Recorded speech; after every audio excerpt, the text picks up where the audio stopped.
Mother Bear collapsed in the water and was drowning. What this female nurse did shocked everyone. Let us know where you're watching from.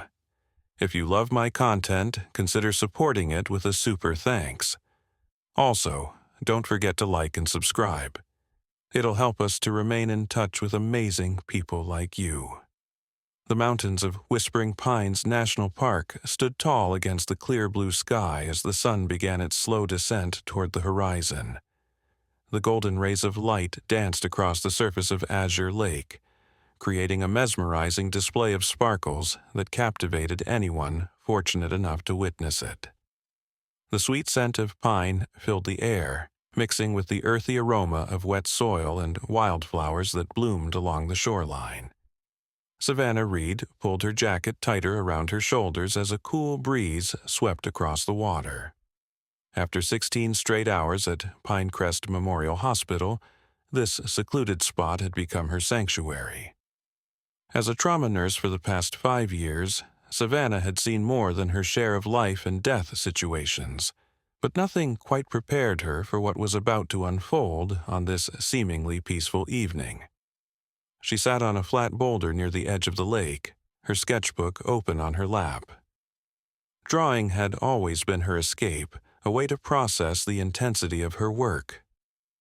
Today's page featured the outline of the mountains reflected in the still water.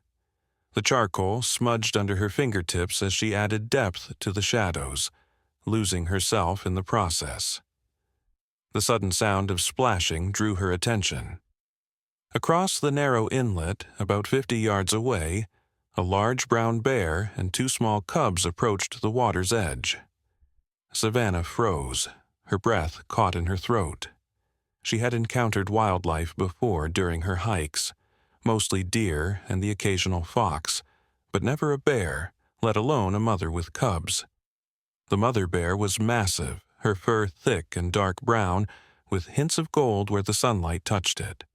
Her movements were deliberate, cautious as she tested the water with one massive paw. The cubs bounced around her, one darker than its mother, the other with a distinctive white patch on its chest.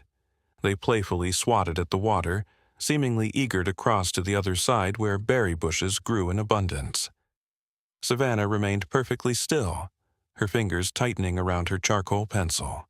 She knew the rules about encountering bears in the wild. Don't run. Don't make sudden movements. Give them space. She was downwind, and the bears hadn't noticed her yet. Part of her wanted to slowly back away, to retreat to her car parked a quarter-mile down the trail. But another part, the observer in her, couldn't look away from this rare glimpse of nature. The mother bear nudged her cubs, guiding them into the water. The inlet wasn't wide, but the current was stronger than it appeared, especially in the middle where the water deepened. The bears began to wade across, the cubs staying close to their mother's side. Something wasn't right. Savannah noticed it immediately. The mother bear's movements became increasingly sluggish with each step into the deeper water. Her head lowered, then jerked back up as if fighting to stay alert. The cubs sensed it too, their playful demeanor shifting to concern as they circled their mother, making high-pitched whining sounds. "She's sick," Savannah whispered to herself, the nurse and her automatically assessing the situation. The bear's behavior suggested disorientation, possibly from some kind of toxin or illness. What happened next seemed to unfold in slow motion. The mother bear took one more wobbly step into the deeper part of the inlet. Her massive body swayed violently. She let out a deep, pained groan that echoed across the water, a sound so full of distress it made Savannah's chest tighten. Then the bear's legs gave out completely. She collapsed sideways into the water with a tremendous splash, her heavy body immediately beginning to sink. The cubs erupted in panicked cries, splashing frantically around their mother. They were too small to help, too young to understand, but their distress was unmistakable. They pawed at their mother's partially submerged body, their cries growing more desperate as she slipped further beneath the surface. Savannah's sketchbook fell from her lap, forgotten on the rocky shore. Her medical training kicked in, overriding every instinct for self-preservation. Years of rushing toward emergency situations instead of away from them had rewired her responses. But this was different. This wasn't a human patient in a controlled hospital environment. This was a wild animal, a predator, in its natural habitat. "Oh my God," she breathed, her heart hammering against her ribs. "She's drowning." The mother bear's head disappeared beneath the water's surface. Only her nose and part of her face remained visible, and even that was slowly sinking. The cub's cries changed pitch, becoming more frantic, more heartbreaking. They were watching their mother die. In that moment, Savannah made a decision that would change everything. She kicked off her hiking boots, shrugged out of her jacket, and before reason could catch up with her impulse, she was splashing into the cold water of Azure Lake. "I must be insane," she gasped as the cold water soaked through her clothes. But she didn't stop. She couldn't.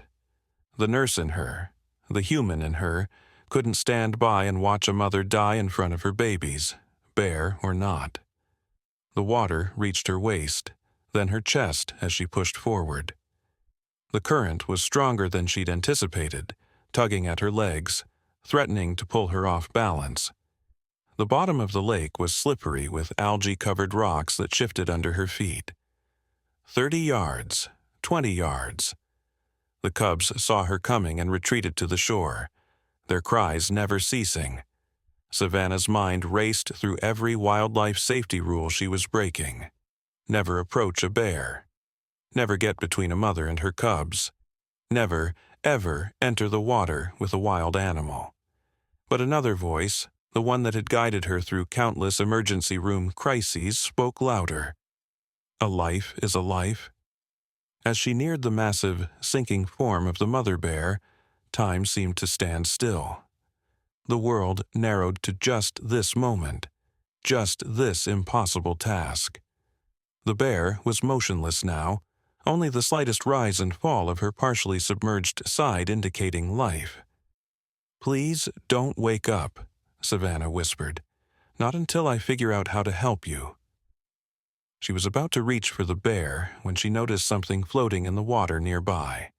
A half-eaten fish with strange purple-black fungus growing on it. Realization dawned on her immediately. Toxic algae poisoning. The bear had eaten contaminated fish, and now the neurotoxins were paralyzing her. Savannah was 3 feet away from the drowning bear when the full weight of her decision hit her. She had no idea how to save a bear. She had no equipment, no backup, and no guarantee that the mother wouldn't regain consciousness and attack her out of fear or confusion. But the cub's cries echoed in her ears, and the sight of the magnificent creature slowly drowning before her eyes steeled her resolve. Savannah took a deep breath, pushed forward against the current, and reached for the bear. What happened next would be a story that no one would believe. A story that would spread through Whispering Pines like wildfire. A story about a nurse, a mother bear, and an act of courage that defied all logic and self-preservation. A story that was just beginning to unfold in the golden evening light of Azure Lake. The water was shockingly cold as Savannah reached the massive form of the mother bear. Her clothes clung to her body, heavy and restricting as she struggled to maintain her footing on the slippery lake bottom. Up close, the bear was even more enormous than she had appeared from a distance. Her wet fur shimmered in the evening light, thick and dense, moving slightly with each shallow breath. Okay, think," Savannah whispered to herself, her medical training pushing through her fear. She had treated countless emergency cases, but never anything like this. How do you save a creature that could kill you with one swipe of its paw if it regained consciousness? The cubs had retreated to the water's edge, their small bodies trembling as they watched the strange human approach their mother. Their cries had softened to whimpers, eyes wide with what Savannah could only interpret as a mixture of fear and hope. Savannah placed her hand on the bear's side, feeling the slow rise and fall of labored breathing. The animal was still alive, but barely. Most of her face was now underwater, only her nostrils occasionally breaking the surface with each strained breath. Time was running out.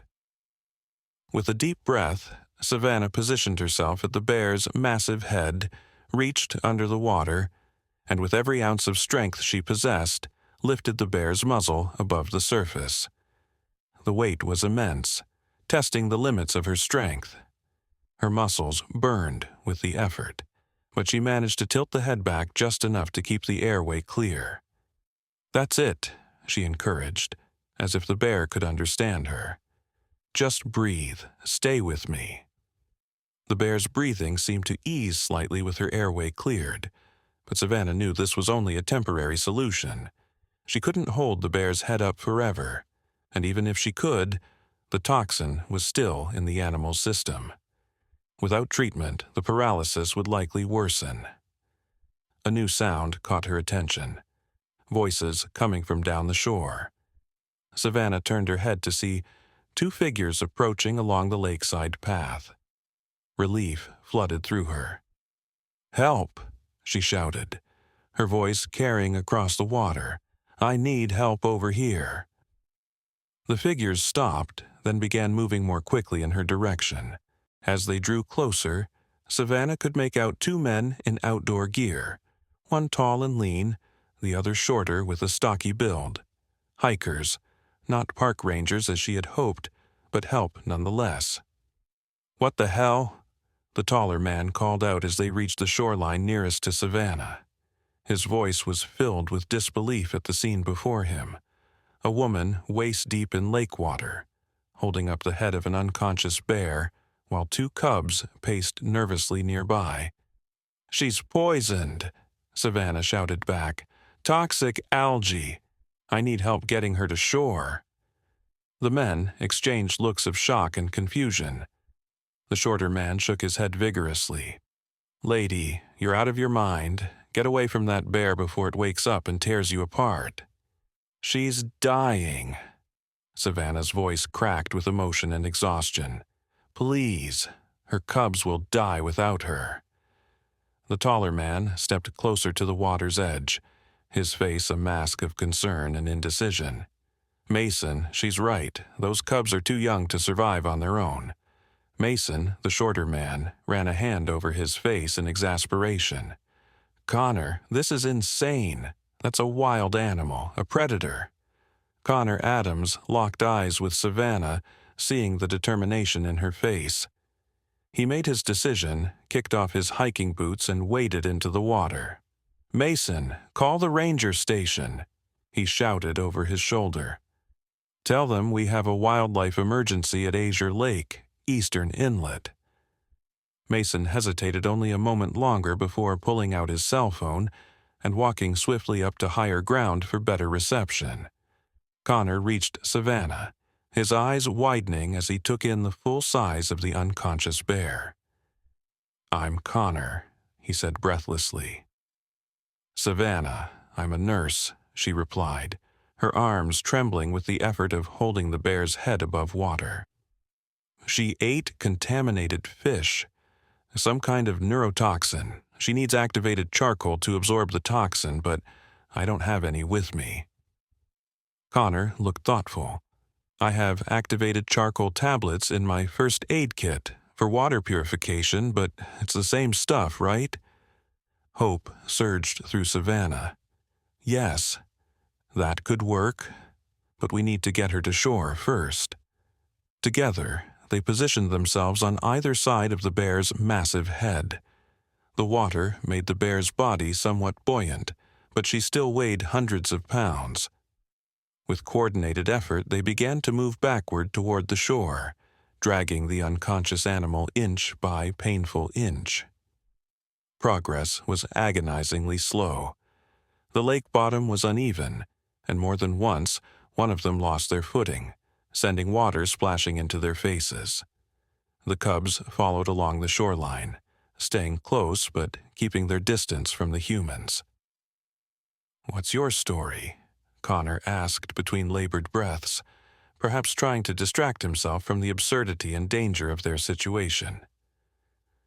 "Most people run away from bears, not toward them." "Trauma nurse," Savannah managed, her muscles screaming in protest as they dragged the bear another foot toward shore. "Pinecrest Memorial. Saving lives is kind of a reflex at this point." Connor gave a strained chuckle.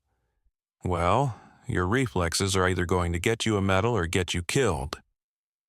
They were about 15 feet from the shore when disaster struck. The bear's body shifted unexpectedly, perhaps caught by an undercurrent. Savannah lost her grip, and the bear's head slipped beneath the surface again. "No!" she gasped, lunging forward to regain her hold. In that same moment, the bear's body convulsed violently. A deep, guttural sound rumbled from her throat, not quite a growl, but a sound of distress. Her eyes fluttered open, unfocused and disoriented. Savannah and Connor froze. The bear was regaining consciousness, and they were close enough to feel her hot breath on their skin. "Don't move," Connor whispered, his face pale with fear.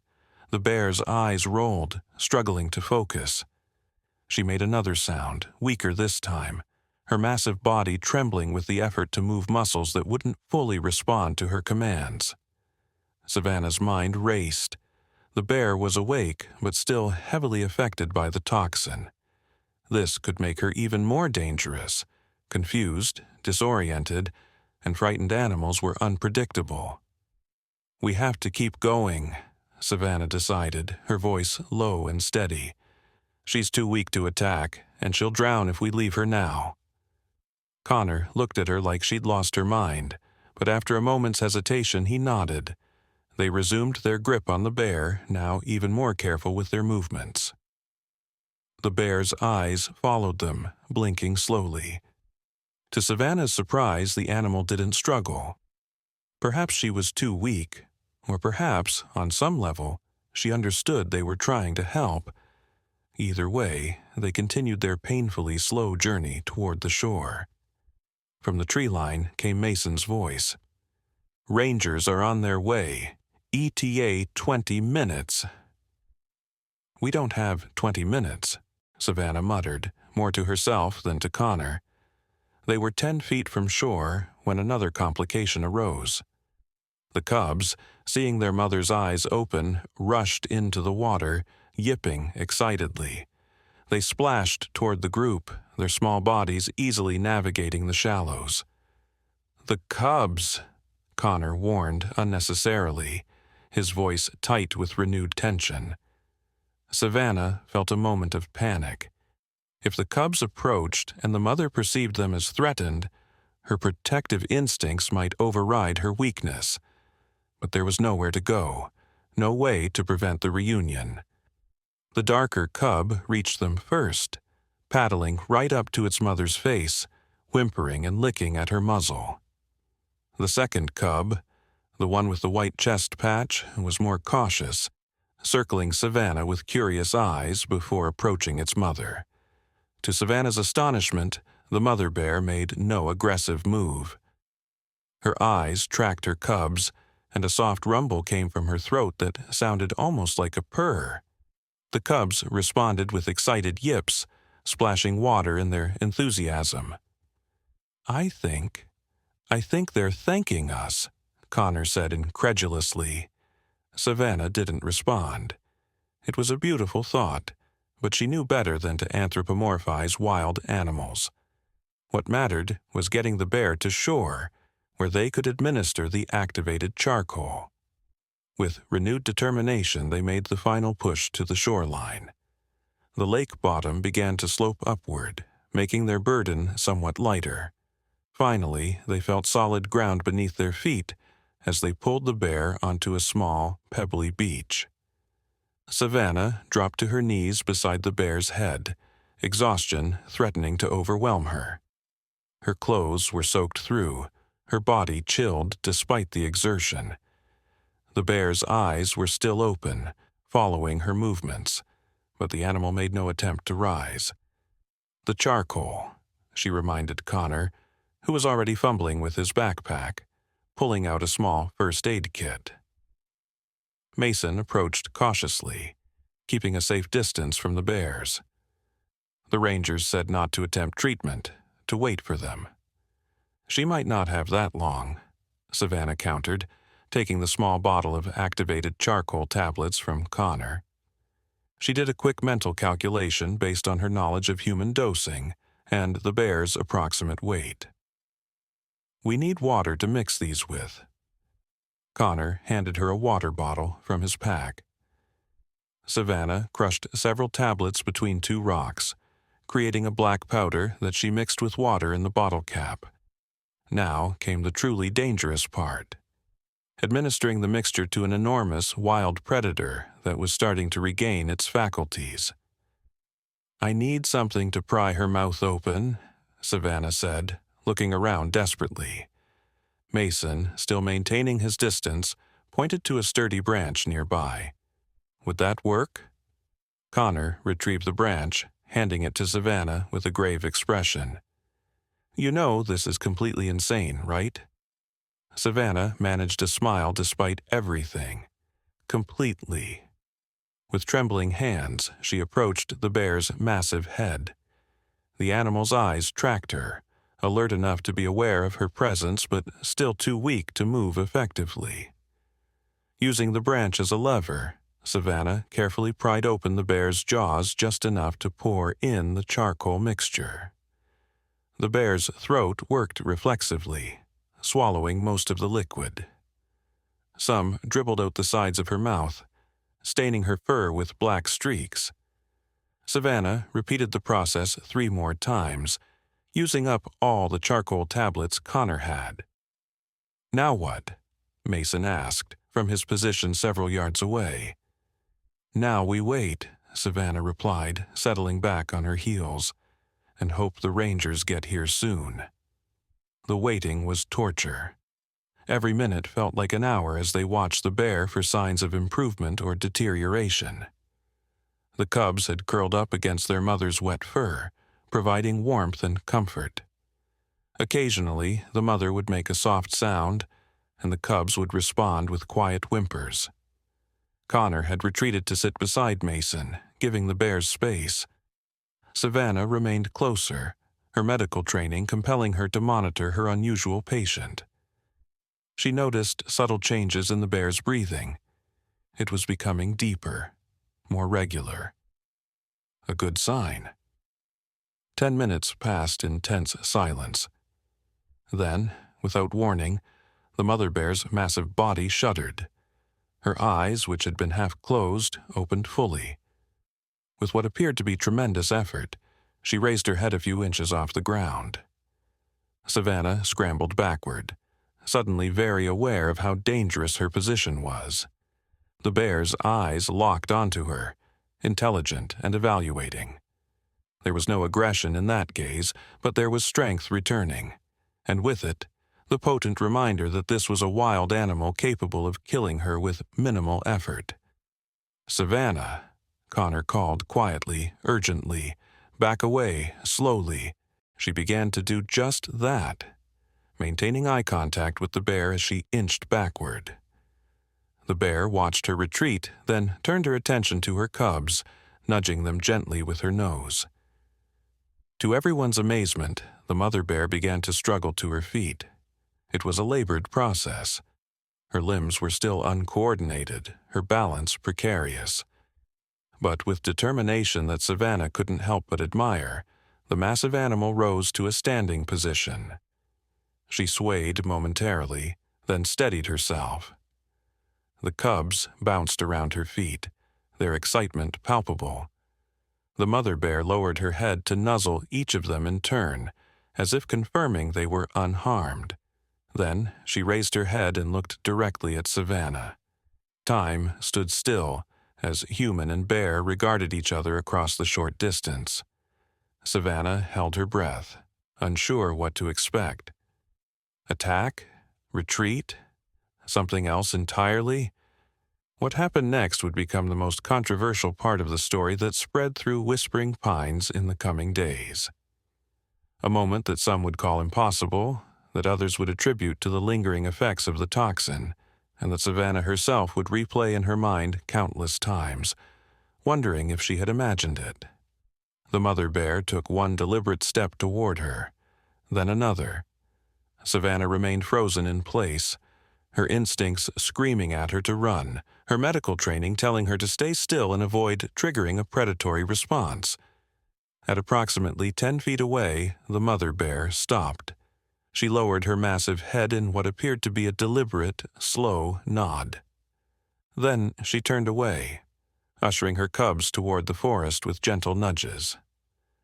Savannah watched in stunned silence as the bear family disappeared into the trees, the white-patched cub glancing back once before following its mother and sibling into the shadows of the forest. Did that just happen? Mason's voice broke the spell, his previous caution forgotten in the wake of what they had witnessed. Connor moved to stand beside Savannah, his expression a mixture of disbelief and wonder. I think we just received a bear's thank you. Savannah opened her mouth to respond, but no words came. The reality of what they had done, the danger they had faced, the life they had saved, washed over her in a wave that left her lightheaded. Her knees buckled, and Connor caught her arm to steady her. Easy, he said softly. It's the adrenaline wearing off. In the distance, they could hear the sound of an approaching vehicle, the park rangers finally arriving. Savannah knew the explanation that lay ahead would be long and complicated. Few would believe their story without questioning their sanity or sobriety. But as they waited for the rangers to find them, Savannah couldn't help but smile. In all her years of nursing, of saving human lives in the sterile confines of hospital rooms, she had never experienced anything quite like this moment, standing dripping wet at the edge of Azure Lake, having just performed the most unusual rescue of her career. Little did she know this encounter was far from over. The bond formed between woman and bear on this strange evening would have consequences that neither could have anticipated, consequences that would ripple through the coming days and weeks, changing lives and challenging everything Savannah thought she knew about the natural world. The ranger's vehicle came to a stop in the clearing beyond the shoreline. Two uniformed figures emerged, taking in the odd scene before them. 3 soaking wet people standing at the water's edge, no bear in sight. "What's the wildlife emergency?" the female ranger called out as they approached, her hand resting cautiously on her tranquilizer gun. Savannah, Connor, and Mason exchanged glances. Where did they even begin to explain what had just transpired? The story they were about to tell would sound impossible, perhaps even delusional. But sometimes the most unbelievable stories are the ones most worth telling. And this one was just getting started. "So, let me make sure I understand this correctly," Ranger Olivia Martinez said slowly, her pen hovering over her incident report form. The 4 of them sat in the small lakeside ranger station, the soft glow of desk lamps creating long shadows on the wooden walls. "You saw a mother bear collapse in the water, diagnosed her with toxic algae poisoning, performed a water rescue, and administered activated charcoal, all before the bear thanked you and walked away." When summarized like that, even Savannah had to admit it sounded ridiculous. She sat wrapped in a blanket the rangers had provided, a mug of hot coffee warming her hands. Her clothes were still damp despite the station's heating. "I know how it sounds," Savannah replied, meeting Ranger Martinez's skeptical gaze. "But that's exactly what happened. Connor and Mason can verify everything." The 2 men nodded in agreement. Connor sat nearby, also wrapped in a blanket, while Mason paced by the window, occasionally glancing out into the darkness that had now fallen over the park. The second ranger, a gray-haired veteran named Tom Blackwood, studied a map of Azure Lake spread out on the desk. He circled an area with a red marker. "This is where you said you saw the contaminated fish." Savannah nodded. It had a distinctive purple-black growth on it, classic sign of toxic algae. "I've seen similar cases in humans who've been exposed to contaminated water sources." Ranger Blackwood exchanged a concerned look with his colleague. "We've had reports of algae blooms in some of the shallower areas of the lake, but nothing this serious. This could pose a significant danger to wildlife and visitors. We'll need to close that section of the lake immediately and test the water," Ranger Martinez decided, making a note on her form. She looked up at Savannah with a mixture of admiration and lingering disbelief. "What you did was extremely dangerous. Bears are unpredictable at the best of times, let alone when they're sick or injured." "I'm aware," Savannah said quietly. "It wasn't a calculated decision. I just reacted." "Well, your reaction could have gotten you killed," Ranger Martinez pointed out, though there was no real reprimand in her tone. "But it probably saved that bear's life, and by extension, the lives of her cubs. So I suppose a thank you is in order." Connor leaned forward. "You should have seen it, Ranger. The way that bear looked at Savannah before leaving, I've never seen anything like it. It was almost human." Ranger Blackwood gave a non-committal grunt. Bears are intelligent animals, and mothers have strong protective instincts.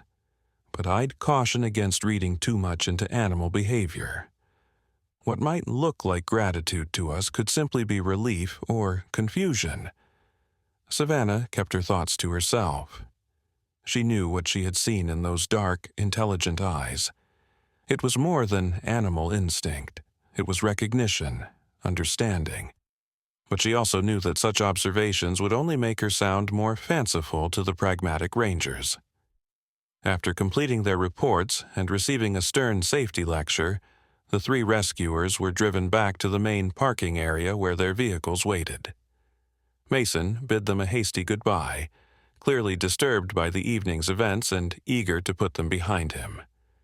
Connor lingered as Savannah unlocked her car. "That was quite an introduction," he said with a tired smile. "I usually just shake hands when I meet someone new." Despite her exhaustion, Savannah laughed. "Not dramatic enough for my taste." "I'm actually a wildlife photographer," Connor said, leaning against her car. "I was hoping to get some shots of eagles at the lake. Got a bit more than I bargained for." "Join the club," Savannah replied, suddenly very aware of how disheveled she must look, her hair a tangled mess, her clothes still damp and wrinkled. Connor hesitated, then pulled out his phone. "I'd like to check in tomorrow, make sure you're okay, maybe hear the story again when we're not both in shock. Would that be all right?" Savannah surprised herself by agreeing and exchanging numbers. After the intensity of their shared experience, it seemed natural to maintain the connection. As she drove home through the darkened mountain roads, Savannah's mind replayed the events at the lake. The bear's eyes, the strange nod, the deliberate way she had approached before departing. Something profound had passed between them. Something Savannah couldn't explain but couldn't dismiss either. Little did she know that this connection would manifest in ways she could never have anticipated. The first sign came at 3:17 a.m. Savannah jolted awake in her small cabin on the outskirts of Whispering Pines town, her heart racing. Something had pulled her from a deep sleep. A sound, a presence, she wasn't sure. For a moment she lay perfectly still, listening to the night sounds through her partially open bedroom window. The familiar chorus of crickets and the distant hoot of an owl provided the usual nocturnal soundtrack, but there was something else. A rustling, heavy and deliberate, from her porch. Living alone on the edge of the forest meant occasional wildlife visitors. Raccoons investigating her trash cans, deer wandering through her garden. But this sounded larger, more purposeful. Savannah slipped out of bed and moved cautiously to the window, pulling back the curtain just enough to peer outside. The full moon provided ample illumination for what she saw next. A massive brown form stood on her porch, sniffing at her front door. Two smaller forms tumbled around nearby, exploring the wooden railing and steps. "Impossible," Savannah whispered, her breath fogging the window glass. It was the mother bear and her cubs. They had somehow tracked her to her home, over 5 miles from Azure Lake. Savannah's first instinct was fear, to back away from the window, to call the rangers. But curiosity and a strange sense of connection kept her watching. The mother bear wasn't acting aggressively. She wasn't trying to break in or search for food. She simply stood there, occasionally glancing up as if waiting. Before Savannah could fully process this bizarre development, the bear did something even more surprising.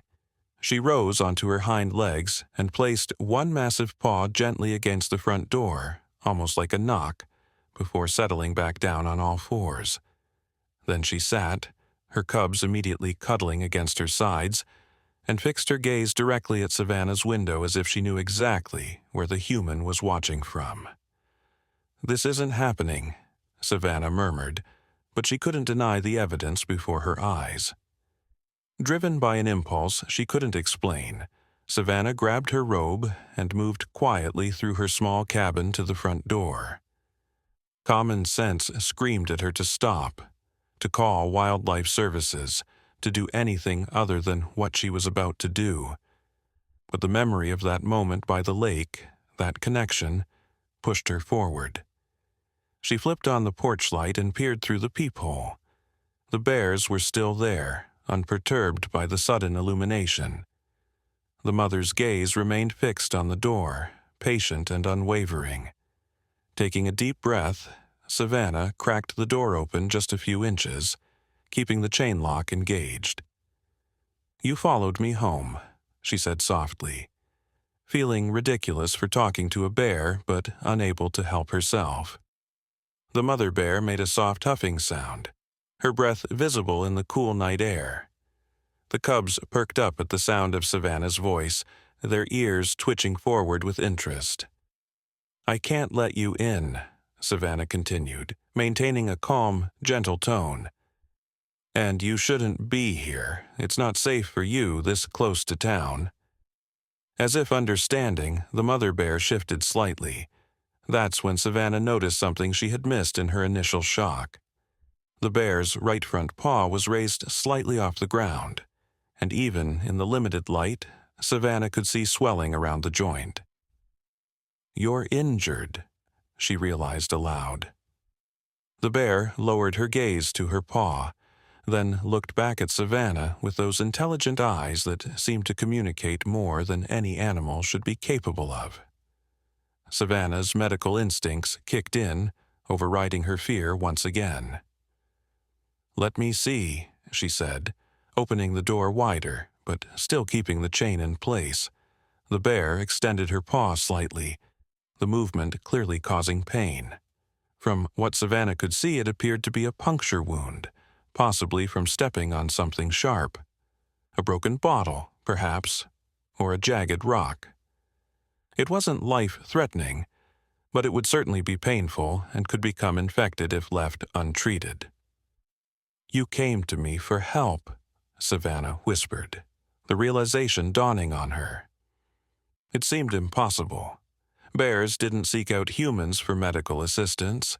They avoided human contact, retreated to lick their wounds in private. And yet, here was this mother bear at her doorstep, showing her an injury. Savannah made a decision that flew in the face of all conventional wisdom about wildlife encounters. She closed the door, removed the chain, and opened it fully, stepping out onto the porch. The mother bear remained sitting, watching Savannah with what appeared to be approval. The cubs, initially startled by her sudden appearance, quickly recovered their curiosity, sniffing the air in her direction, but staying close to their mother. "I'm going to help you," Savannah said softly, moving slowly to kneel about 6 feet away from the bear. "But you need to stay very still."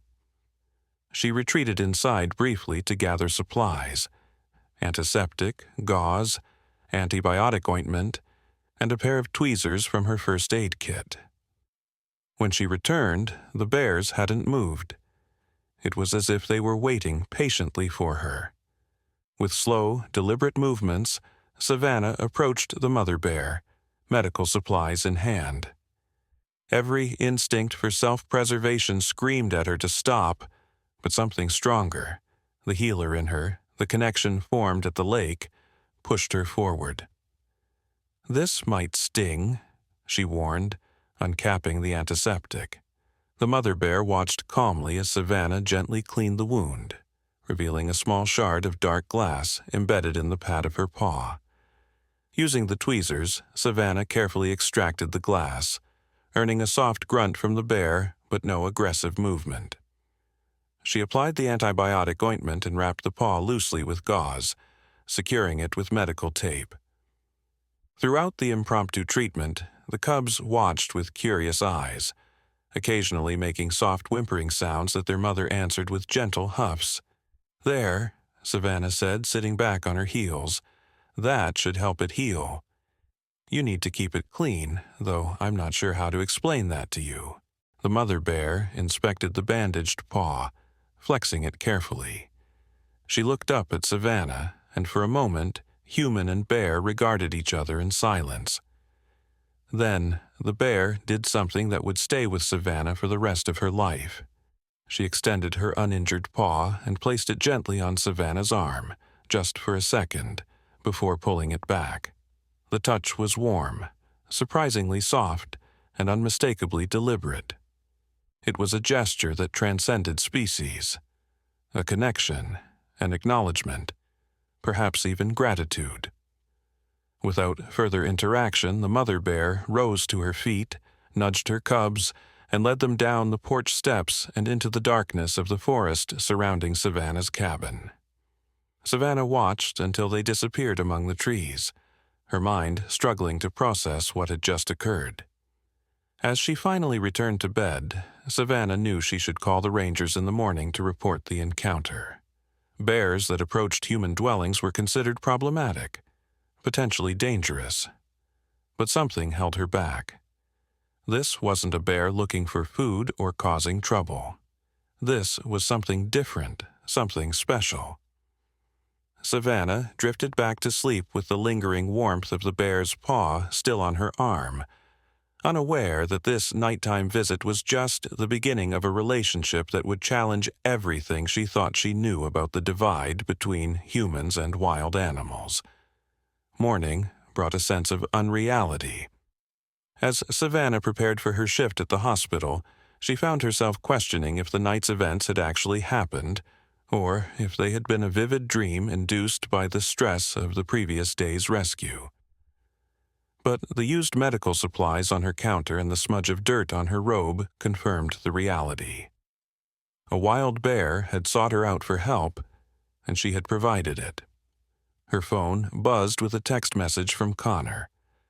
"How are you feeling this morning?" "Still processing everything?" Savannah hesitated, her thumbs hovering over the keyboard. Should she tell him about the nighttime visitors? It would sound crazy, even crazier than yesterday's rescue. She decided against it, at least for now. "Still in shock, I think," she replied instead. "But okay, you?" His response came quickly. "Same. Listen, the rangers called me this morning. They've closed that section of the lake and found more contaminated fish. They're calling in environmental specialists. Thought you'd want to know." Savannah felt a surge of concern for the bear family. If the toxic algae was spreading, more animals could be affected. "Thanks for letting me know," she texted back. "I'm heading to work, but maybe we could talk later." "Definitely. I'll call you after your shift." At Pinecrest Memorial Hospital, Savannah went through her duties on autopilot, her mind frequently drifting back to the bears. During her lunch break, she found herself researching bear behavior on her phone, looking for any precedent for what she had experienced. There were anecdotes of bears showing unusual intelligence, of seeming to recognize humans who had helped them, but nothing quite like her encounter. Her research was interrupted by a commotion in the emergency room. Savannah hurried back to her station to find a flurry of activity around a newly arrived patient. "What's happening?" she asked a fellow nurse who was gathering supplies. "Hiker found unconscious on Ridgeline Trail," the nurse replied hurriedly. "Possible poisoning. Dr. Mallory wants you in Bay 3. Savannah rushed to the treatment area, where a middle-aged man lay unconscious on a gurney, his skin pale and clammy. Dr. Mallory, a seasoned emergency physician, was already assessing the patient. "Reed, good. I heard you had some experience with toxic algae poisoning," Dr. Mallory said without looking up from the patient. Savannah froze. Yes, but how did you—" "Martinez from Park Services called it in when they heard we had a potential poisoning case. Said you identified symptoms in a bear yesterday. Is that true?" News traveled fast in a small town like Whispering Pines. "Yes, it was showing neurological symptoms consistent with toxic algae exposure," Savannah confirmed, moving to assist with the patient. Dr. Mallory raised an eyebrow. "Well, I hope your diagnostic skills are as good with humans as they are with wildlife. This patient has similar symptoms: muscle weakness, respiratory depression, neurological impairment. Park rangers found him near the lake." "Think it could be the same toxin?" Savannah examined the patient, noting the similarities to what she had observed in the mother bear. "It's possible. Did he consume anything from the lake?" One of the rangers who had brought in the patient stepped forward. "His water bottle was empty when we found him. He might have refilled it from the lake." "Start activated charcoal," Savannah suggested to Dr. Mallory. It helped with the bear, and supportive care for the respiratory symptoms. Dr. Mallory gave her an appraising look before nodding. "Let's do it. And Reed, when we stabilize this patient, I want to hear this bear story, the whole thing." The next few hours were a blur of activity as they worked to treat the hiker. The activated charcoal appeared to help, as the patient's condition gradually improved. By late afternoon, he was conscious and stable, though weak. As Savannah's shift came to an end, Dr. Mallory caught up with her in the staff lounge. "Good call on the treatment," he said, pouring himself a cup of coffee. "Now, about this bear." Savannah gave him the abbreviated version, leaving out the nighttime visit to her cabin. Even the lake rescue story was enough to earn her an incredulous stare from the normally unflappable doctor. "You're either the bravest or the most foolish nurse I've ever worked with," he concluded, shaking his head. "But I can't argue with results. Your quick thinking probably saved 2 lives in 2 days." As Savannah left the hospital, the sun was beginning to set, painting the mountains in vibrant oranges and pinks. Her phone buzzed with a call from Connor. "Hey," she answered, fishing her car keys from her bag. "Sorry, long day at work." "No problem," Connor replied. "I was actually calling to see if you'd be interested in dinner. I'm in town dropping off some photos at the gallery, and I thought, well, after yesterday, it might be nice to talk." Savannah hesitated. She was exhausted, and the thought of her quiet cabin was appealing. But the memory of the bear's visit lingered in her mind, and she wasn't sure she wanted to be alone with those thoughts tonight. "Dinner sounds great," she agreed. They met at the Rustic Pine, a small restaurant in the center of town known for its locally sourced menu and cozy atmosphere. Connor was already seated when she arrived, a camera bag resting on the chair beside him.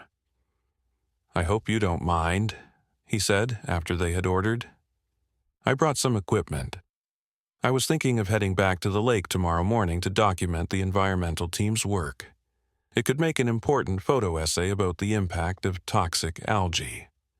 "That sounds like a good idea," Savannah replied, taking a sip of her water. "The more people know about the dangers, the better."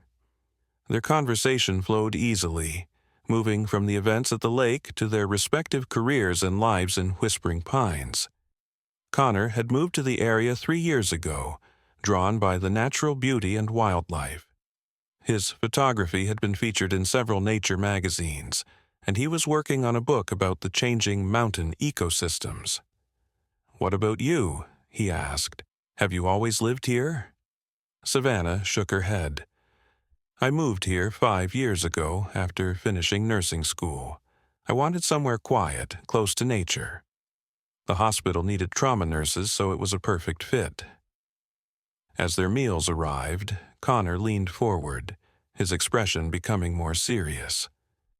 "Can I ask you something personal?" Savannah nodded, curious. "Yesterday, at the lake, you didn't hesitate. You jumped right in to save that bear. Most people would have called for help and stayed back. What made you do it?" It was a question Savannah had been asking herself since the moment she'd entered the water. "Honestly, I'm not entirely sure. Part of it was my training. Responding to emergencies is second nature now. But it was more than that." She paused, searching for the right words. "When I saw those cubs watching their mother drown, I couldn't just stand by. It didn't matter that she was a bear. In that moment, she was just a mother fighting for her life, with children who needed her." Connor's eyes held hers, understanding in their depths. "I felt it too. When I saw you in the water, I knew I had to help. There was something, I don't know, something almost sacred about it." Savannah felt a surge of connection with him, a shared experience that few others could understand. She was suddenly tempted to tell him about the bear's visit to her cabin, to share the impossible encounter that had left her questioning everything she thought she knew about the barrier between humans and wild animals. Before she could decide, the restaurant door swung open with a bang, and Ranger Martinez entered, scanning the room until her eyes landed on their table. Her expression was grim as she approached. "Sorry to interrupt your dinner," she said without preamble, "but we have a situation, and I thought you both should know." "What's happened?" Connor asked, straightening in his seat. "We've found 3 more bears showing signs of poisoning near the western shore of the lake," Ranger Martinez reported. "And we've had reports of unusual bear behavior in town. Bears approaching houses, showing no fear of humans." Savannah's heart raced. "Are they aggressive?" "That's the strange thing. They're not. They seem to be seeking help." One was observed pawing at the door of a local veterinarian's house. The ranger's eyes narrowed slightly, almost like they knew who might be able to assist them. Connor looked bewildered, but Savannah felt a chill run down her spine. It couldn't be coincidence. "There's more," Ranger Martinez continued. "The environmental team found something concerning in the lake, evidence of deliberate contamination. Someone has been dumping industrial chemicals in a remote cove, creating the perfect conditions for toxic algae growth." "Who would do that?" Savannah asked, horrified. "We don't know yet, but it appears to be recent and ongoing. We're treating it as a criminal investigation now." The ranger glanced between them. "I know you both have connections to the wildlife and medical communities. Keep your eyes and ears open. If you hear anything that might help us identify who's behind this, let me know immediately." After Ranger Martinez left, Connor and Savannah sat in stunned silence for a moment. "Deliberate contamination," Connor finally said, his voice low with anger. "Who would poison a lake, knowing it would harm wildlife and potentially people too. Savannah shook her head, equally disturbed. I don't know. But the bear behavior... Connor, there's something I need to tell you. She described the nighttime visit, the injured paw, the strange communication that had passed between her and the mother bear. Instead of the skepticism she had feared, Connor listened with growing amazement. That's incredible, he said when she finished. And now, other bears are seeking human help too? It's like they're communicating with each other. It sounds crazy, Savannah admitted. But after what we experienced at the lake, can we really dismiss it? Connor was quiet for a moment, thinking. What if we could use this connection somehow? If the bears are being affected by the contamination, they might lead us to the source. What are you suggesting? I'm not sure yet, but I think we need to go back to the lake tomorrow. If someone is deliberately poisoning the water, we need to find out who and why, and the bears might be our best allies in this. As they left the restaurant, the night air was cool against Savannah's skin. She couldn't shake the feeling that she had been drawn into something larger than herself. A mystery that connected human greed, environmental destruction, and the unexpected intelligence of the bears who seemed to be reaching across the species barrier for help.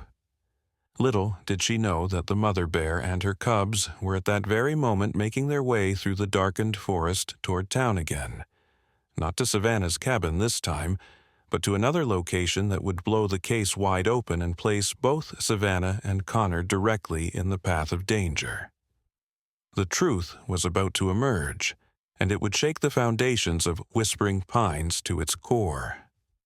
Dawn broke over the mountains, painting the sky in delicate pinks and golds. Savannah had barely slept, her mind racing with questions about the bears, the lake contamination, and what it all meant. She had agreed to meet Connor at the eastern trailhead at 6 a.m., and as she pulled into the small gravel parking area, she saw his truck already waiting. Connor stood beside it, checking his camera equipment. He looked up as she approached, offering a tired smile. "Morning. Coffee?"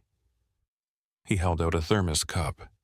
God, yes, Savannah accepted it gratefully, inhaling the rich aroma before taking a sip. "Any news from the Rangers?" Connor shook his head. "Nothing since last night, but I did some research after dinner." He pulled out his tablet and showed her a map of the area. "This is Azure Lake, and these markers show where bears with poisoning symptoms have been found. Notice anything?"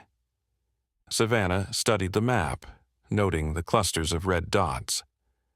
"They're concentrated on the western shore, near those inlets." "Exactly.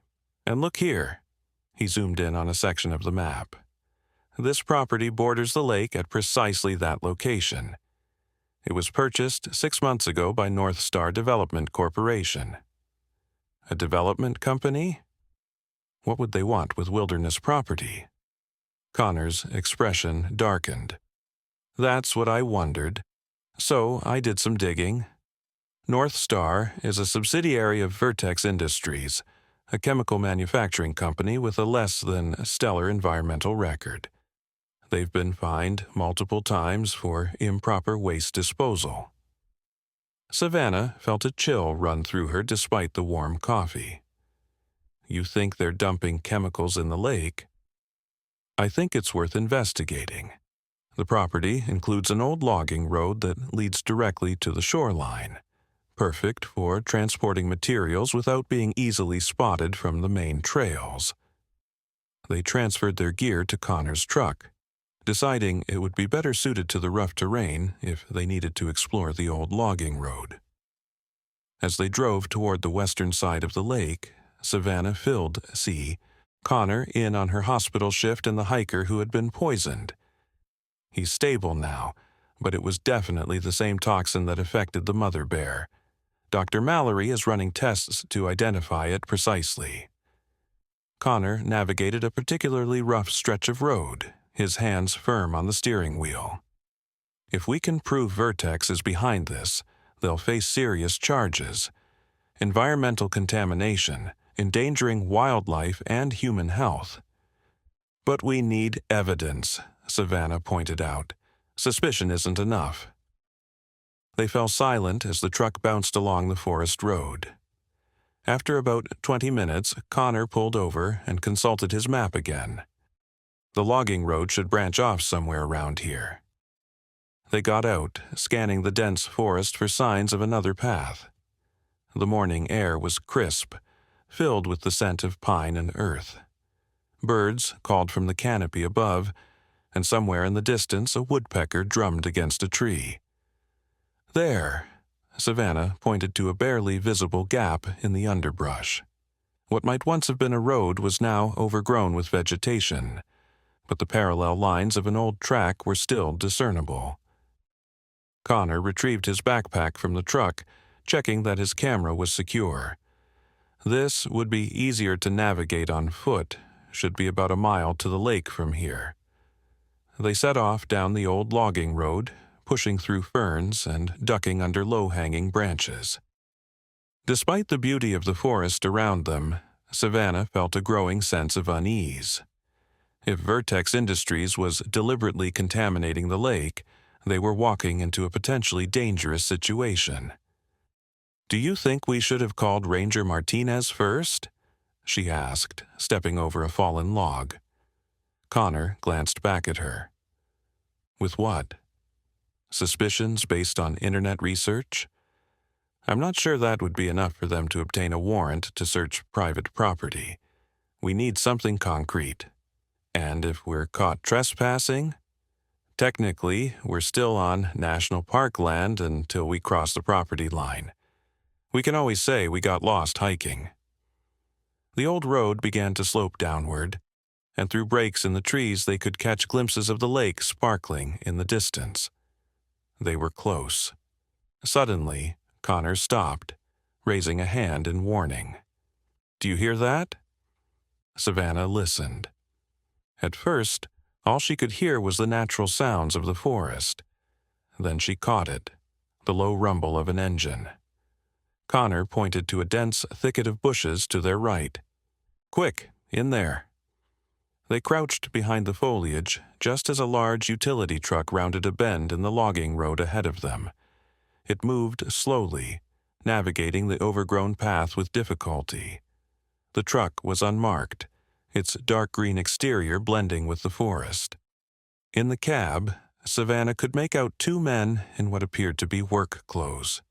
"No company logo," Connor whispered, carefully extracting his camera with its telephoto lens. "But look at the back." The truck had a covered bed, but through a gap in the tarp, Savannah could see what looked like large chemical containers. Connor snapped several photos as the truck passed their hiding spot and continued down toward the lake. When it was out of sight, they emerged from the bushes. "We need to see where they're going," Connor decided, his expression grim. They followed at a safe distance, moving from tree to tree for cover. After about 5 more minutes of careful progress, the forest opened up to reveal the shoreline of Azure Lake. The truck had stopped on a makeshift clearing near the water's edge, where a crude boat ramp had been constructed. From their vantage point behind a large boulder, Savannah and Connor watched as the two men unloaded several blue barrels from the truck and rolled them toward a small motorboat tied at the ramp. "Are they seriously just going to dump those in the lake?" Savannah whispered, horrified.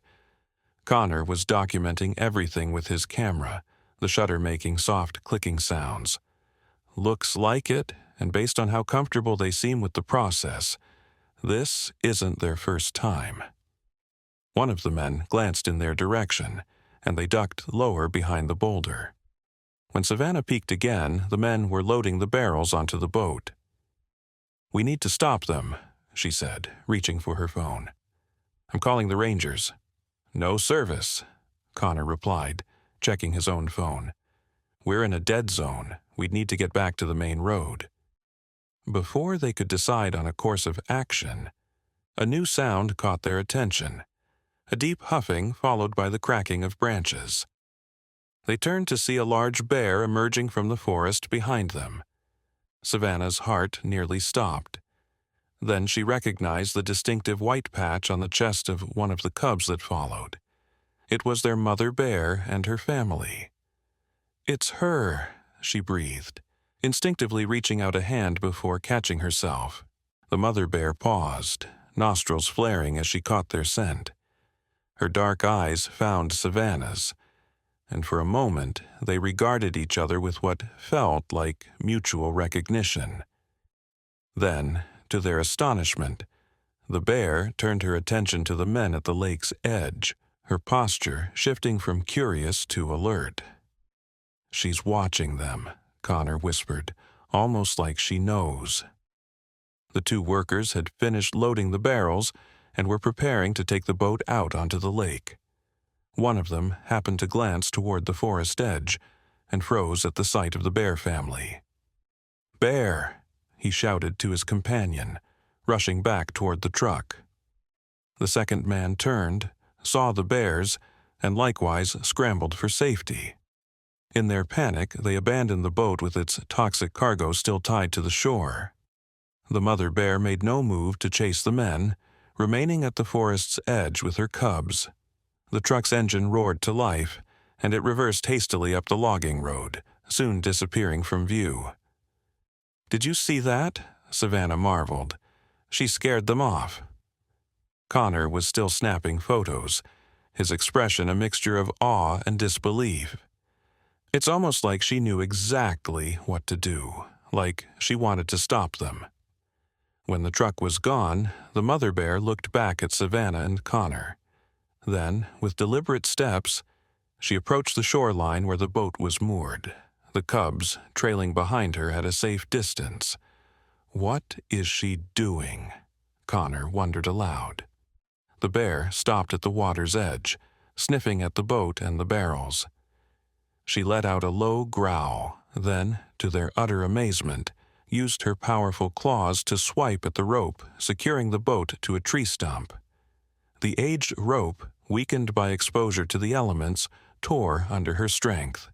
The boat, caught by the gentle current, began to drift away from shore. "She's releasing the boat," Savannah gasped. "She's making sure they can't dump those chemicals." Connor could barely hold his camera steady. "This is impossible. Bears don't, they can't."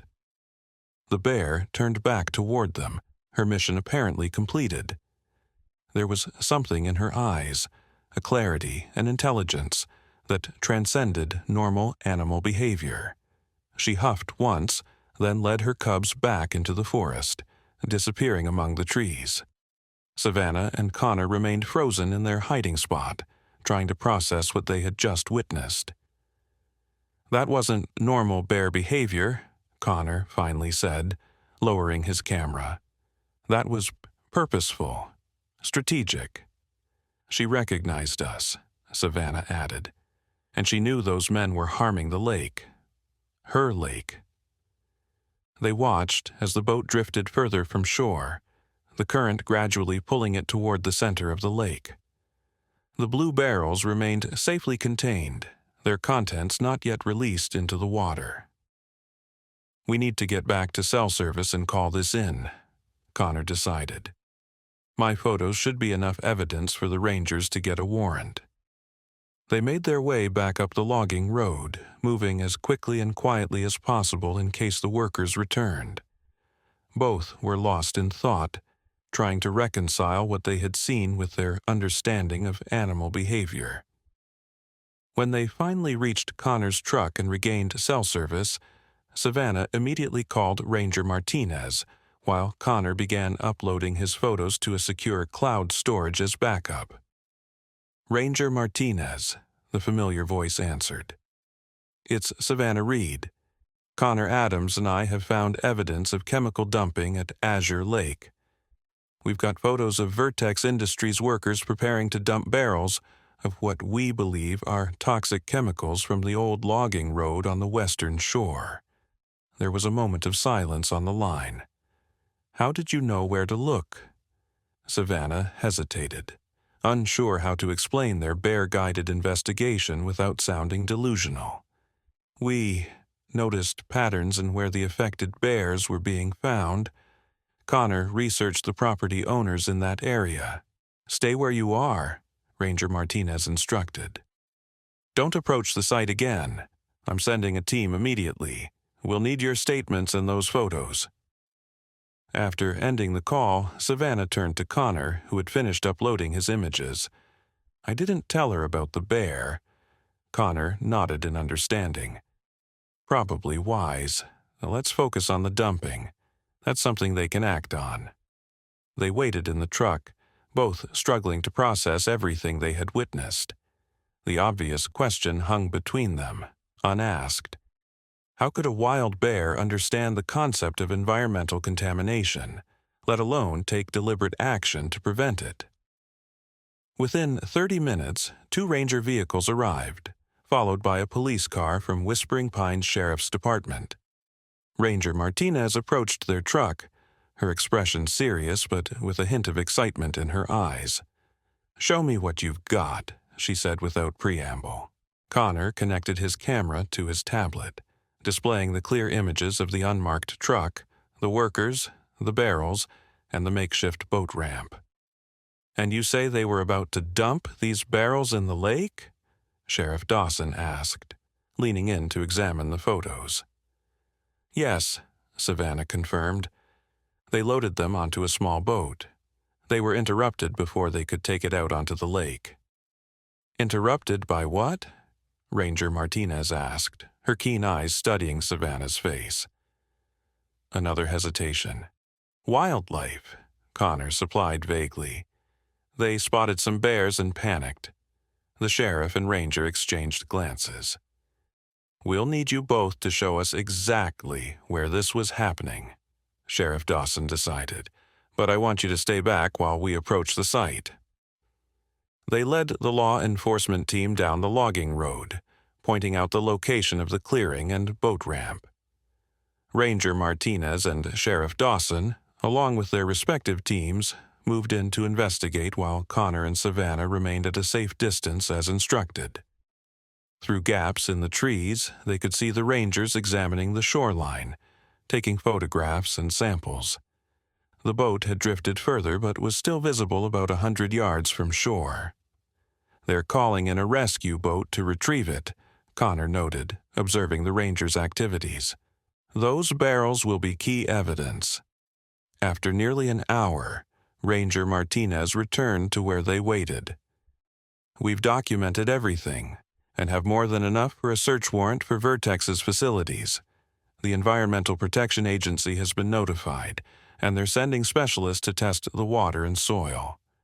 "What about the bears?" Savannah asked. "The ones that have been poisoned?" "We've established a wildlife treatment station at the Northern Ranger Post. Several affected bears have been located and are receiving treatment." Ranger Martinez studied them both for a moment. "There's something you're not telling me about today. Something about those bears." Savannah and Connor exchanged glances. How could they explain what they had seen without sounding completely unhinged? "You wouldn't believe us if we told you," Connor finally said. To their surprise, Ranger Martinez's expression softened slightly. "Try me. I've been a ranger in these mountains for 15 years. I've seen things that challenge conventional understanding of wildlife behavior." Taking a deep breath, Savannah described both her nighttime encounter with the mother bear at her cabin and what they had witnessed today. The bear deliberately cutting the boat loose to prevent the chemical dumping. Rather than the skepticism they expected, Ranger Martinez listened with thoughtful attention. When Savannah finished, the ranger was quiet for a long moment. "There have been stories in these mountains," she finally said, her voice low. "Local legends among the indigenous people who lived here before European settlement. They spoke of guardian bears, bears with human-like intelligence who protected the land and waters. Most dismiss them as just myths, of course." "You believe us?" Connor asked, surprised. "I believe you saw something unusual," Ranger Martinez replied carefully. "And I've been around bears enough to know they're intelligent creatures capable of problem-solving. Whether what you witnessed was extraordinary intelligence or something more, that's beyond my expertise." She straightened her uniform jacket. "What matters now is stopping Vertex from continuing their contamination and helping the affected wildlife recover." As they walked back to the vehicles, Ranger Martinez added, "Keep this between us for now. The evidence of dumping is enough for legal action. We don't need to complicate the case with reports of bears exhibiting unusual behavior." Savannah and Connor agreed, though both knew they would not be able to forget what they had witnessed. Whatever explanation there might be, whether unusual intelligence, coincidence, or something more mysterious, the connection between Savannah and the mother bear was real and profound. After providing formal statements to the sheriff, they were finally free to leave. By now, it was mid-afternoon, and dark clouds were gathering over the mountains, promising an evening storm. "I need to get to the hospital," Savannah said, checking the time.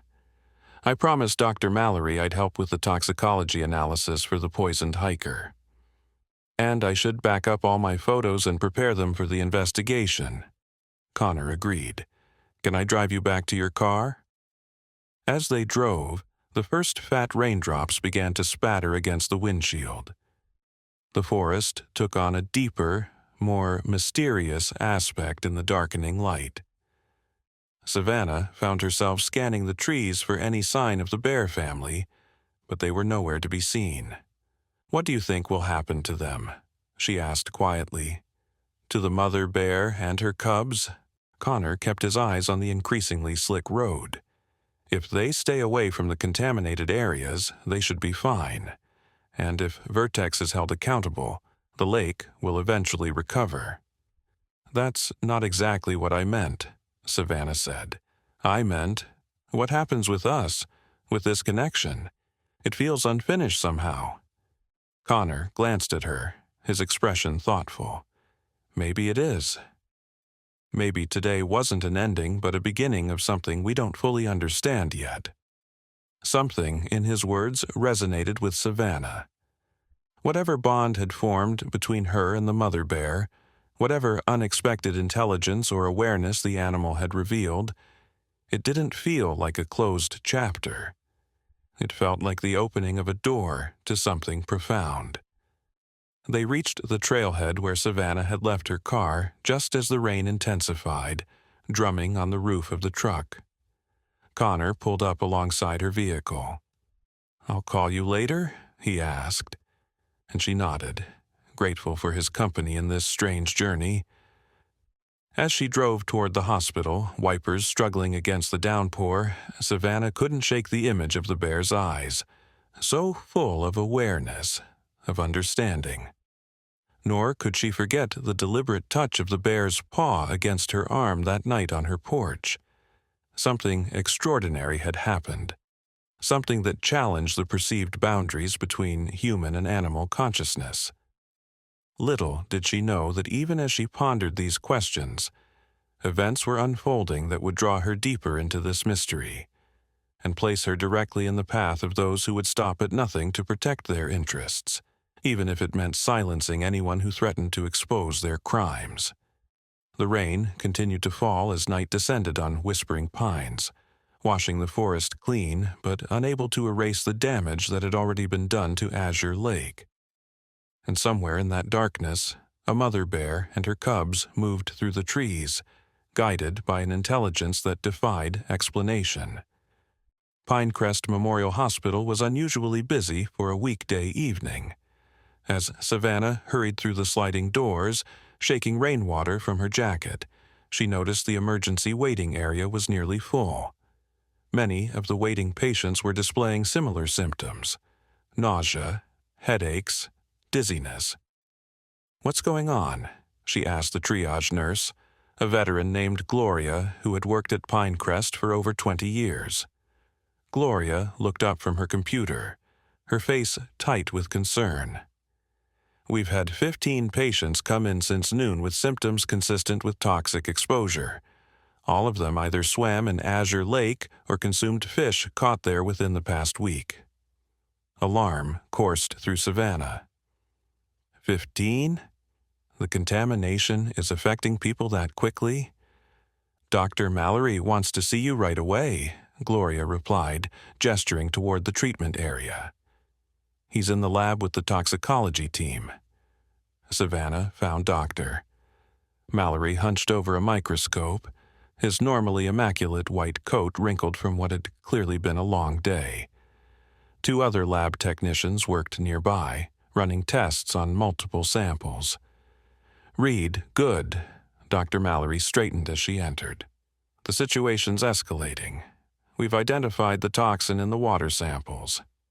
It's a synthetic compound called hexachloroethylene, primarily used in industrial solvents. Nasty stuff. Causes neurological symptoms in low doses, organ failure in higher concentrations. I was just at the lake, Savannah explained quickly. Connor Adams and I found evidence of Vertex Industries dumping chemicals. The rangers and sheriff are investigating now. Dr. Mallory's eyebrows shot up. Vertex? The chemical manufacturer? That would explain the compound we're seeing. It's likely a byproduct of their manufacturing process, cheaper to dump than properly dispose of through regulated channels. One of the lab technicians approached with a printout. Doctor, we've completed the analysis of the fish tissue samples. The concentration is significantly higher than in the water samples, indicating bioaccumulation. Dr. Mallory scanned the results, his frown deepening. This explains why the bears were affected so quickly. They were consuming contaminated fish, receiving much higher doses than humans who just had contact with the water. What about treatment options? Savannah asked, thinking of the growing number of patients in the waiting area. Supportive care, activated charcoal to bind any remaining toxin in the system, careful monitoring of liver and kidney function. Dr. Mallory ran a hand through his thinning hair. We're consulting with toxicologists in the city for additional protocols. The good news is that with prompt treatment and no further exposure, most patients should recover completely. Savannah spent the next several hours assisting with the influx of patients, collecting samples, administering treatments, and documenting symptoms. It was nearly midnight when she finally took a break, collapsing into a chair in the staff room with a cup of lukewarm coffee. Her phone showed 3 missed calls from Connor and a text message. News is breaking about Vertex. Sheriffs obtained a warrant. Call me when you can. Too exhausted to call, she texted back, Hospital swamped with poisoning cases. We'll call tomorrow. She had just set down her phone when Dr. Mallory entered, looking as tired as she felt. Reed, go home. You've been here for hours, and you were up at dawn investigating toxic dumping. That's above and beyond even for you. Are you sure? There are still patients. We've got the night shift handling things now. The new cases have slowed, and everyone's stable. He studied her with the shrewd assessment of a physician. You look dead on your feet. Get some rest. Savannah didn't have the energy to argue. She gathered her things and made her way to the parking lot, where the rain had finally subsided, leaving everything wet and glistening under the parking lot lights. The drive home was a blur of fatigue and racing thoughts. As she turned onto the forest road leading to her cabin, her headlights swept across something that made her heart jump. A large, dark form at the edge of the trees. She slowed the car, peering through the windshield. Nothing was there. Had she imagined it? Hallucinated from exhaustion? Or had the mother bear been watching for her return? The cabin was dark and quiet when she arrived. Savannah dragged herself through her evening routine on autopilot, barely staying awake long enough to change into pajamas before collapsing into bed. Despite her exhaustion, sleep proved elusive as her mind replayed the day's events in an endless loop. The chemical barrels, the bear's deliberate actions, the patients flooding into the hospital. When sleep finally claimed her, her dreams were vivid and strange. She was swimming in Azure Lake, but the water was thick and dark like oil. The mother bear watched from the shore, trying to communicate something urgent that Savannah couldn't understand. She tried to swim toward the bear, but the thick liquid held her back, pulling her down, filling her lungs. Savannah jolted awake, gasping. The bedroom was dark, the digital clock on her nightstand showing 3:24 a.m. Something had woken her, a sound, she realized, as it came again. A scraping at her front door, followed by a low, huffing grunt she now recognized. Fully awake in an instant, Savannah threw back the covers and grabbed her robe. The scraping sound continued as she made her way through the dark cabin to the front door. Without hesitation, she turned on the porch light and opened the door. The mother bear stood on her porch, alone this time, her massive form silhouetted against the night. Her eyes gleamed in the porch light, fixed on Savannah with that unsettling intelligence. But something was wrong. The bear's breathing was labored, and she swayed slightly as she stood. "You're sick again," Savannah realized aloud. The bear made a soft, pained sound that tore at Savannah's heart. Without thinking, she stepped onto the porch, closing the distance between them. The bear didn't retreat, instead lowering her great head as if in confirmation. Savannah carefully examined the animal, noting the symptoms: dilated pupils, trembling muscles, respiratory distress. Classic signs of the toxic poisoning they'd been treating all day at the hospital. The bear must have been exposed again, perhaps while patrolling the lake. "Where are your cubs?" Savannah asked softly, looking past the bear into the darkness. The mother bear turned her head toward the forest, making a low calling sound. After a moment, two small forms emerged from the trees, the cubs, moving slowly, clearly affected by the same toxin. They climbed the porch steps unsteadily, huddling against their mother's legs. Savannah's mind raced. She couldn't call the wildlife rangers. They would tranquilize the bears, separate them, place them in captivity for treatment. Something told her that wasn't what the mother bear wanted. She had come to Savannah specifically, bypassing official channels, trusting the human who had helped her before. "Okay," Savannah decided, speaking directly to the bear as if she could understand, and increasingly convinced that she could. "I'll help you, but you need to trust me." She went back inside, quickly gathering supplies, activated charcoal from her emergency medical kit, a mixing bowl, water, a honey jar for sweetening, and several large blankets. When she returned to the porch, the bear family was waiting patiently, the mother's eyes tracking her movements. Savannah mixed the activated charcoal with water and a generous amount of honey to mask the taste. She approached the mother bear first, holding out the bowl. "This will help absorb the toxin, just like before." To her amazement, the bear didn't hesitate. She lowered her head and lapped at the mixture, consuming it completely. Savannah prepared smaller doses for the cubs, who followed their mother's example, though with more reluctance at the strange taste. "Now you need to rest and stay warm," Savannah explained, spreading the blankets on the covered portion of her porch. "The charcoal will help, but your bodies need time to process the toxin." As if understanding perfectly, the mother bear settled onto the blankets, her cubs immediately curling against her sides. Savannah sat nearby, keeping watch, marveling at the absolute impossibility of what was happening. A wild bear family was resting on her porch, accepting her medical treatment, trusting her completely. As the night deepened around them, Savannah found herself talking softly to the bears, explaining the situation at the hospital, the investigation into Vertex Industries, and the efforts to clean up the lake. The mother bear watched her with those intelligent eyes, occasionally making soft sounds that felt remarkably like responses. "I don't understand how you know these things," Savannah admitted. "How you understand what's happening to the lake, how you knew to come to me for help. It defies everything I've been taught about wildlife."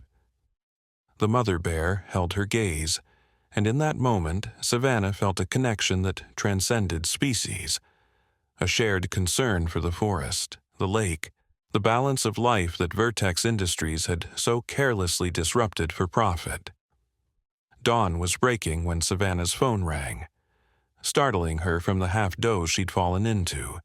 The bears shifted but didn't flee as she answered the call. "Savannah, it's Connor. Did I wake you?" "No, I was up," she replied, keeping her voice low. "What's happening?" The sheriff executed the search warrant at Vertex's local office last night. They found internal documents confirming the dumping has been going on for months, ever since they acquired the property. It was a deliberate strategy to avoid waste disposal costs for their manufacturing facility in the next county. "That's good news, right? They'll be held accountable?" There was a pause on the line. "There's a complication." The CEO of Vertex, Richard Harmon, arrived from the corporate headquarters last night. He's claiming the documents were falsified by a disgruntled employee and that Vertex had no knowledge of any illegal dumping. "That's ridiculous," Savannah protested. "We have photographic evidence of their workers in the act." Harmon's lawyers are already spinning it, saying those were independent contractors, not Vertex employees. They're throwing up legal roadblocks to the investigation. Connor's voice hardened. "And there's something else. Someone broke into my house last night. My computer was tampered with, though I had already uploaded the photos to a secure server. It feels like intimidation." A chill ran through Savannah that had nothing to do with the morning air. "You think Vertex is behind it?" "I can't prove it, but the timing is suspicious. Be careful, Savannah. These people have a lot to lose if they're held responsible for the contamination. Millions in fines, potential criminal charges for the executives." The mother bear had raised her head, seemingly listening to the conversation. Her cubs were looking better after the treatment, their movements more coordinated as they explored the porch under their mother's watchful eye. "Connor," Savannah said suddenly, making a decision. "I need you to come to my cabin. There's something you need to see. Something I can't explain over the phone." After ending the call, Savannah returned her attention to the bear family. The mother's condition had improved noticeably, her breathing easier, her eyes clearer. She rose to her feet, shaking out her fur, and approached Savannah with deliberate steps. What happened next would forever change Savannah's understanding of the boundary between human and animal. The mother bear raised herself up slightly and placed one paw carefully on Savannah's shoulder, almost like a human gesture of connection. Their eyes met, and in that gaze, Savannah saw not just intelligence but a depth of awareness that seemed impossible. Then the bear lowered herself back to all fours, gathered her cubs with a soft grunt, and led them down the porch steps. At the edge of the forest, she paused, looking back at Savannah one more time before disappearing among the trees. By the time Connor arrived 30 minutes later, the bears were long gone, though the rumpled blankets on the porch remained as evidence of their visit. Savannah relayed the night's events, no longer concerned about sounding irrational. She had moved beyond skepticism into a place of wonder and acceptance. Connor, to his credit, didn't question her story. After his own experiences at the lake, he was open to possibilities that defied conventional explanation. Together, they discussed the new developments with Vertex and the potential danger they might be facing. If they broke into my place, they might target you too, Connor warned. Especially if they somehow know you were with me at the lake. Savannah considered this. Then we need to make sure the evidence against them is so overwhelming that no amount of legal maneuvering can save them. She stood up, pacing the small porch. The hospital has multiple patients with confirmed poisoning from the lake. Dr. Mallory has identified the specific chemical compound in their systems, a compound used in Vertex's manufacturing process. That's circumstantial without direct evidence linking it to Vertex, Connor pointed out. Then we need more direct evidence, Savannah decided. The bears were recontaminated recently, which means the dumping might still be ongoing, despite the investigation. Connor's expression sharpened with interest. You think Vertex might be trying to dispose of evidence by dumping more chemicals, diluting the concentration to make it harder to detect the original contamination? It's possible, and if so, they'll be taking extra precautions now that they know they're being watched. Savannah looked out toward the forest where the bears had disappeared. But they won't be expecting to be tracked by the wildlife they're poisoning. What are you suggesting? The mother bear showed us the dumping site before. What if she could lead us to where it's still happening? If we could document it again with irrefutable evidence connecting it directly to Vertex executives rather than just workers. Connor considered this, his photographer's mind already visualizing the approach. We'd need specialized equipment, motion-activated cameras we could place around the lake, particularly near the property line, night vision capabilities, and we'd need to move carefully. If Vertex has people watching the area, we could be putting ourselves at risk. I'm already at risk, Savannah said quietly.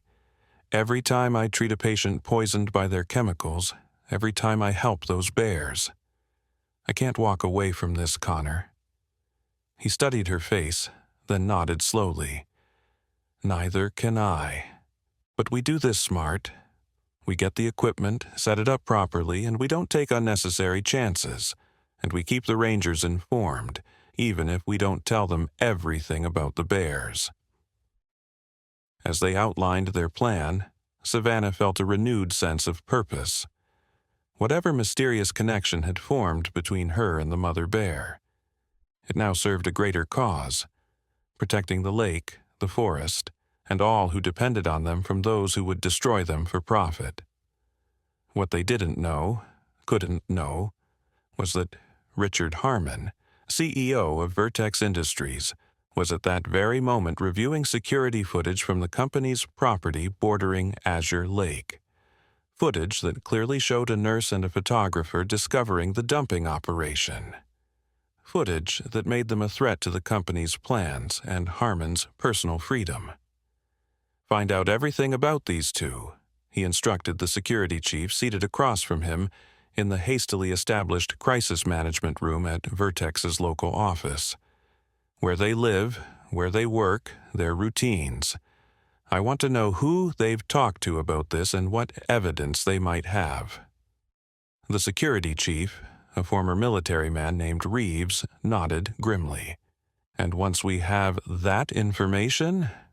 Harmon's expression hardened, the face of a man who had built a fortune by eliminating obstacles without remorse. Then we make sure they understand the consequences of interfering in matters that don't concern them. Permanently, if necessary. The storm that had been building over Whispering Pines was about to break in ways none of them could have anticipated. And at the center of it all, a seemingly impossible alliance between a human nurse and a mother bear would be tested to its limits.